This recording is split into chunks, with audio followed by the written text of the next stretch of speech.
The year is 1914, and the world is at war. Europe burns, empires clash, and alliances are tested. But far from the trenches of France and the mountains of Gallipoli, another battle is quietly brewing in the vast deserts of the Arabian Peninsula. For centuries, the Ottoman Empire had ruled over Arab lands. Its soldiers marched across deserts, its governors controlled cities, and its authority seemed unshakable. Loyalty to the Sultan was expected, obedience enforced. But now, whispers of revolt are spreading. Arab leaders are questioning their place under Ottoman rule. And a shocking decision is about to change the course of history. The Arabs are turning against the very empire that had ruled them for centuries. Why would the Arabs betray the Ottomans in the midst of a world war? Was it greed? Fear? Or the desire for independence? Was it a treacherous act? Or a calculated, desperate move for freedom? This is not a story of simple betrayal.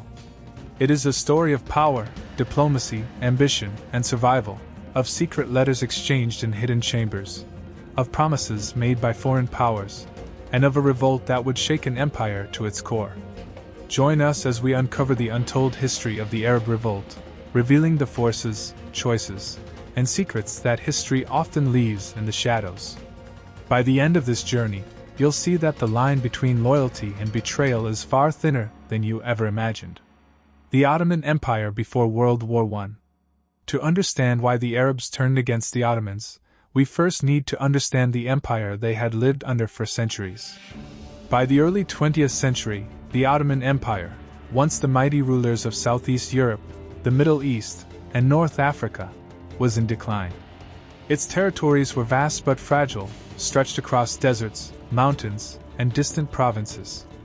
Arab lands stretching from the Hejaz in the west to Mesopotamia in the east had been part of the empire since the 16th century. The Ottomans appointed governors, collected taxes, and stationed soldiers in major cities, but local Arabs had their own traditions, leaders, and loyalties. While some cities and tribes cooperated, many Arabs felt like second-class citizens in their own lands. Tensions were growing. The Ottomans, seeking to modernize and centralize their empire, introduced reforms such as Tanzimat policies and appointed more Turkish officials to key positions. While these reforms aimed to strengthen the empire, many Arabs saw them as an attack on their autonomy and culture. Local leaders resented losing authority, while ordinary people were frustrated by increased taxes, military conscription, and strict enforcement of Ottoman laws. At the same time, Arab identity and nationalism were beginning to emerge. Newspapers, schools, and secret societies started promoting the idea that Arabs were not just Ottoman subjects. They were a distinct people with their own language, culture, and right to self-rule. These ideas didn't explode overnight, but the seeds of rebellion were quietly being sown. By the time World War I broke out in 1914, the Ottoman Empire was asking its Arab subjects for loyalty and sacrifices. Arab men were conscripted into the Ottoman army, resources were requisitioned, and taxes were increased to fund the war effort. Many Arabs complied, but resentment simmered beneath the surface. Some viewed the empire as a protector, yes, but others saw it as an old master clinging desperately to power while ignoring the aspirations of its people. This growing tension set the stage for what would come next. When the world went to war, the Arabs were not merely passive subjects. They were people with ambitions, grievances, and choices. And soon, those choices would shock the Ottoman Empire and the world. The outbreak of World War I and Ottoman alliances. The year was 1914, and the world was plunged into the largest conflict it had ever seen, World War I. Europe was divided into powerful alliances, and empires were mobilizing armies on an unprecedented scale. Amid this chaos, the Ottoman Empire, already weakened and struggling to maintain control over its vast territories, had to make a crucial decision: which side would it join? After careful consideration and political maneuvering, the Ottomans sided with the Central Powers, primarily Germany and Austria-Hungary. This decision was partly driven by military alliances, partly by the hope of regaining lost territories, and partly by fear of the rising influence of Britain and France in the Middle East. For the Arab provinces under Ottoman control, this decision had immediate consequences. The empire demanded soldiers and resources to support its war efforts. Arab men were conscripted into the Ottoman army, often sent to fight in distant lands like Gallipoli, the Caucasus, and the Sinai Peninsula. Cities and villages were heavily taxed, and resources were seized to supply the army. But this call for loyalty did not sit well with everyone. Many Arabs resented the heavy-handed policies of Turkish officials, who often treated Arabs as outsiders in their own lands. They saw their brothers sent to fight in foreign lands while their own communities struggled under Ottoman rule. The promises of equality and protection that had once justified loyalty to the empire seemed hollow. At the same time, the British Empire was closely watching the Arab provinces. Britain had strategic interests in the Middle East. The Suez Canal, vital for trade and access to India, was at risk if the Ottomans held sway, and control over oil-rich regions in Mesopotamia was critical for the future. Britain began secretly reaching out to Arab leaders, sowing the seeds for what would later become the Arab Revolt. So by the outbreak of World War I, the Arabs were caught in a difficult position. On one hand, loyalty to the Ottoman Sultan, who had ruled their lands for centuries. On the other hand, an opportunity to break free from foreign control and pursue self-rule, encouraged by promises from European powers. This delicate balance between loyalty and ambition set the stage for one of the most dramatic chapters in Middle Eastern history, the Arab Revolt, where centuries of rule, political tension, and the chaos of global war collided. The rise of Arab nationalism. While the world focused on Europe, a quiet revolution was happening in the hearts and minds of the Arabs. For centuries, the Ottoman Empire had ruled their lands, but beneath the surface, Arab identity was awakening. By the early 20th century, a growing sense of Arab nationalism had begun to emerge. Intellectuals, poets, and community leaders started emphasizing that Arabs were not just Ottoman subjects, they were a distinct people, with their own language, culture, and history. Newspapers and journals printed in Arabic spread ideas about freedom, unity, and self-determination. Secret societies and political groups debated the possibility of an independent Arab state, free from Turkish rule. Among the most influential figures was Sharif Hussein of Mecca, the emir and spiritual leader of the Hijaz. As custodian of Islam's holiest cities, Mecca and Medina, he held immense religious and political authority. Hussein was well aware of the Ottoman Empire's declining power, the discontent among his people, and the rising ambitions of European powers. He began to consider the possibility of an independent Arab kingdom, stretching from the Arabian Peninsula to the Fertile Crescent. The young generation of Arabs was inspired as well. Many had served in the Ottoman army and witnessed firsthand the empire's failures, poor leadership, favoritism toward Turkish officers, and neglect of Arab lands. They began to question their loyalty. Why serve an empire that treated them as second-class citizens when there might be a chance to shape their own destiny? Cultural identity played a key role too. Arabic literature, history, and language movements flourished, emphasizing that the Arabs were not just part of an Ottoman identity, but a civilization with its own legacy. This awakening created a fertile ground for political action. By the outbreak of World War I, Arab nationalism had moved from whispers to open ambition. Leaders like Sharif Hussein were carefully weighing their options. Should they remain loyal to the Sultan, or seize the opportunity offered by the chaos of war? The seeds of revolt were planted, but they needed a catalyst, a spark that would turn nationalist sentiment into armed rebellion. And that catalyst would come in the form of foreign diplomacy, British promises of independence, strategic support, and encouragement to rise against the Ottomans. The stage was set. Arab nationalism had grown strong enough to challenge centuries of Ottoman rule, and the World War created the perfect storm for rebellion. British influence, and the promise of freedom. While Arab nationalism was quietly gaining strength, the British Empire saw an opportunity. Britain had strategic interests in the Middle East, most importantly, the Suez Canal, a vital lifeline connecting Britain to its colonies in India, and the oil-rich lands of Mesopotamia. Weakening the Ottoman Empire could secure these assets. To do this, Britain needed allies inside Ottoman-controlled lands. They found them in the Arabs. But persuading centuries-old subjects to revolt against their rulers required careful diplomacy, secrecy, and promises. Enter the Hussein-McMahon correspondence, 1915 to 1916. These were letters exchanged between Sharif Hussein of Mecca and Sir Henry McMahon, the British High Commissioner in Egypt. In these letters, Britain promised support for an independent Arab state if the Arabs rose against the Ottomans. Territories stretching across the Arabian Peninsula and parts of the Levant were discussed as potential future Arab lands. The correspondence was both strategic and manipulative. Britain did not guarantee every promise. Later documents like the Sykes-Picot Agreement would reveal their secret plans to divide Ottoman lands with France. But at the time, the letters gave Arab leaders the hope they needed to act. Sharif Hussein faced a critical choice: remain loyal to the empire that had ruled his ancestors for centuries, or risk everything for a chance at independence. For many Arabs, the promise of freedom, self-rule, and respect for their cultural identity outweighed centuries of Ottoman loyalty. British support was not just in words.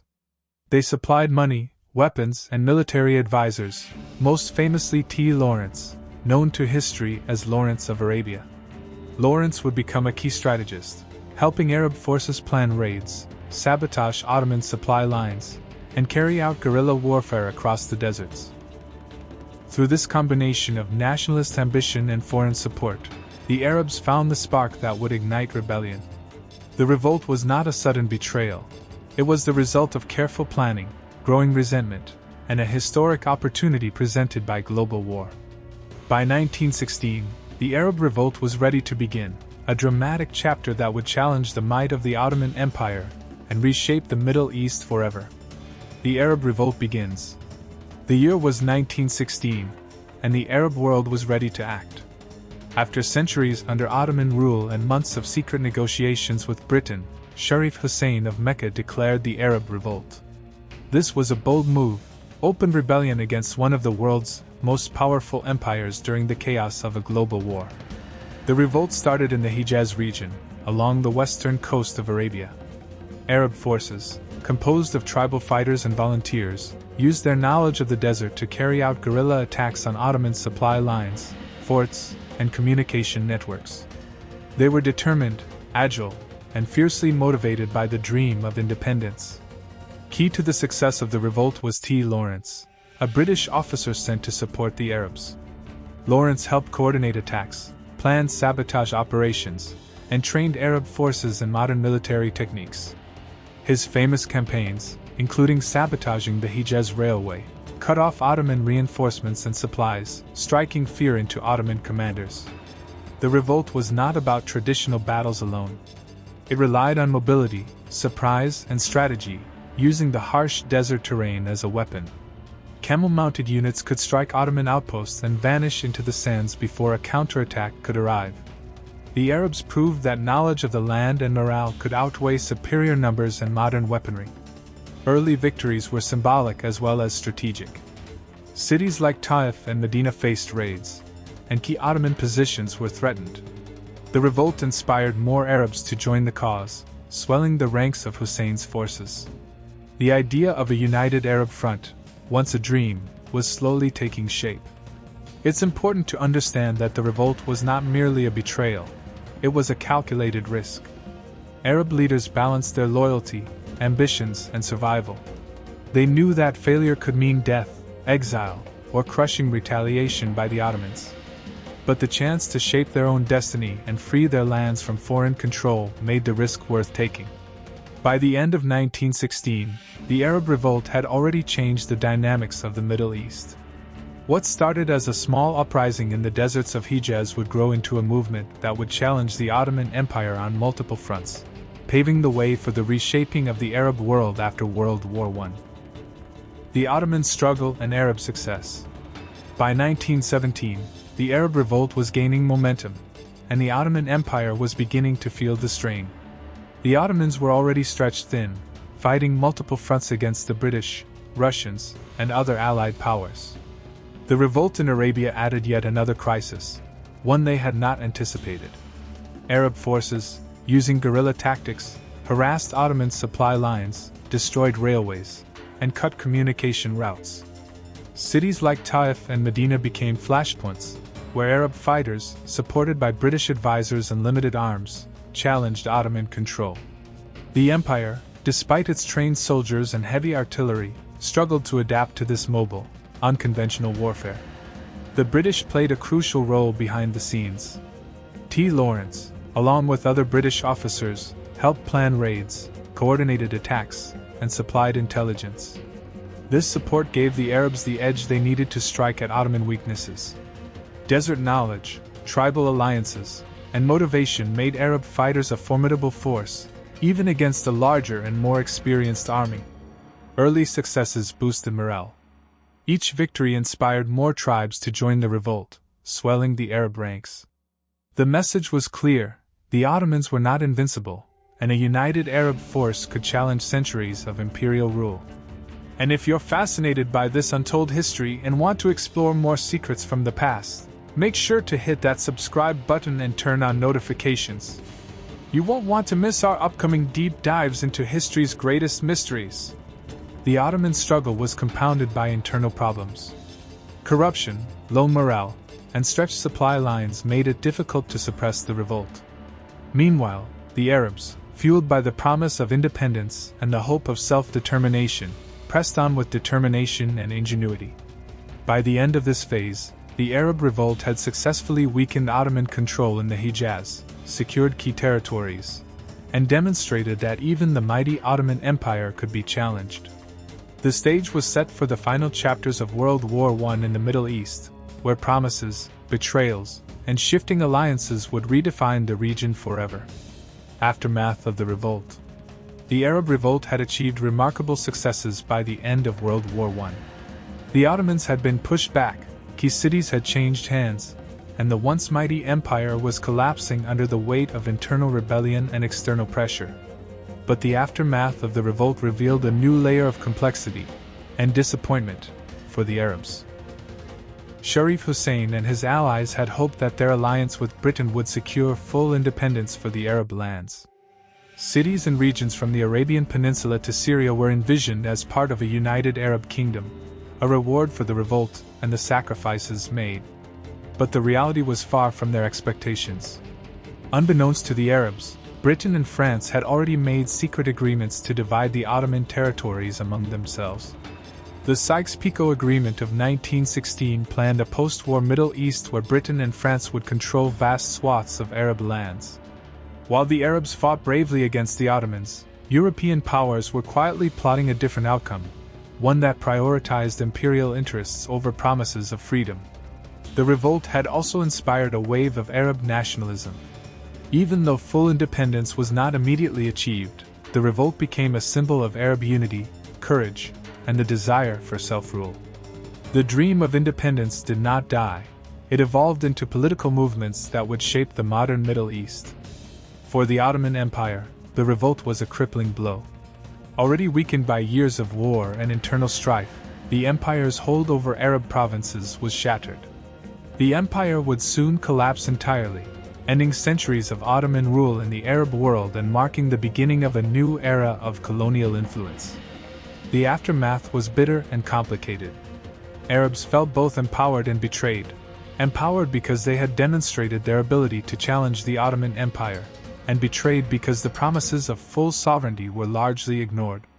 The revolt had achieved tactical victories, but the political realities of post-war treaties would leave Arabs frustrated and disillusioned.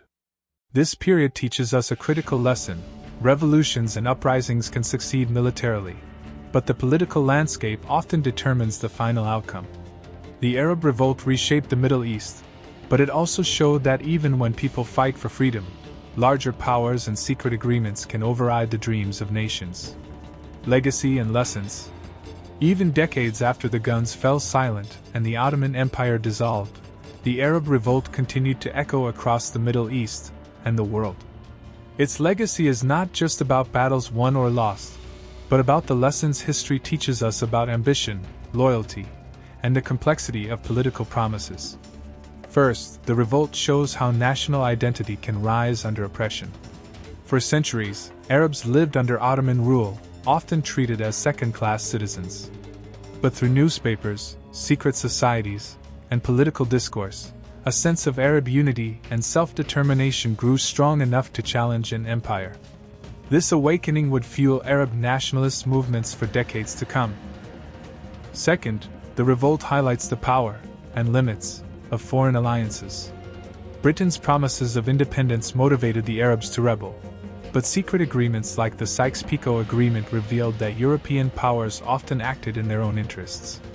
The lesson is clear: in geopolitics, loyalty and trust are fragile, and ambitions can be exploited by larger powers. Third, the revolt changed the modern Middle Eastern map. Though the Arabs did not immediately gain full sovereignty, their actions laid the groundwork for the creation of modern states like Saudi Arabia, Jordan, and Iraq. Borders were redrawn, leadership changed, and Arab voices began to shape the destiny of the region. Finally, the Arab Revolt reminds us that history is never simple. Labeling it as betrayal or loyalty misses the nuances of human motivation. Arabs were not traitors, they were actors in a complex political, social, and cultural landscape, making calculated choices in a time of war, uncertainty, and opportunity. This story also carries a broader lesson: freedom and self-determination often require courage, strategy, and sacrifice, and even then, the rewards may not be immediate. But revolts, uprisings, and movements like this leave a mark on history that cannot be erased. By understanding the Arab Revolt, we gain insight not only into the collapse of the Ottoman Empire, but also into the roots of modern Middle Eastern politics, nationalism, and identity.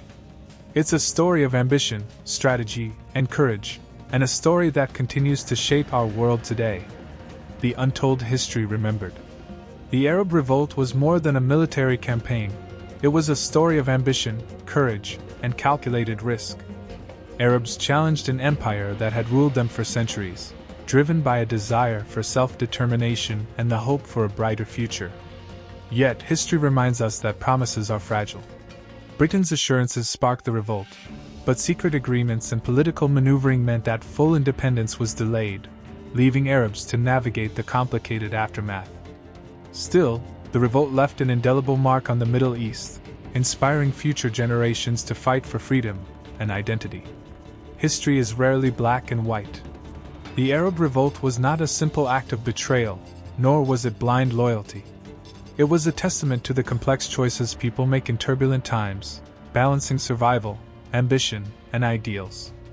As we reflect on these events, we see that understanding history requires us to look beyond simple labels and explore the human stories, strategies, and struggles that shape the world. If you enjoyed uncovering the untold history of the Arab Revolt, make sure to like, subscribe, and hit the notification bell. Join us as we dive deeper into the secrets, mysteries, and stories that history often hides, because the past is always more fascinating than it seems.